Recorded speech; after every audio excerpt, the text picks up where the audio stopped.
బ్రహ్మం గారి మఠంలో ఉన్న బ్రహ్మం గారి ఇంటికైతే మనం వచ్చేసాము. ఇక్కడ ఆయన స్వయంగా ఆయన చేతులతో తవ్వినటువంటి బావి ఉంది, చూద్దాం పదండి. ఈ బావి దాదాపు 120 అడుగుల లోతుంటుంది.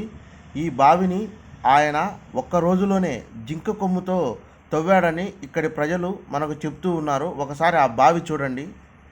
ఈ బావి తవ్వడానికి గల కారణం ఏంటంటే, ఇక్కడ గ్రామస్తులు జాతర చేయడానికి ఈయనను చందా అడిగారంట.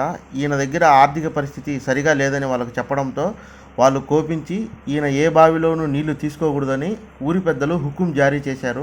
తరువాత వీరబ్రహ్మేంద్ర స్వామి వారు తన అవసరాల కోసం ఈ బావిని జింక కొమ్ముతో తన ఇంటికి సమీపంలోనే దాదాపు ఒక రోజులో 120 అడుగుల ఈ బావిని తవ్వాడు. ఈ నీళ్లు చాలా తీయగా ఉంటాయి. ఇక్కడి వాళ్ళు చాలామంది వాటిని తీసుకొని వెళ్తుంటారు. అలాగే స్వామివారి చరిత్ర చూడండి.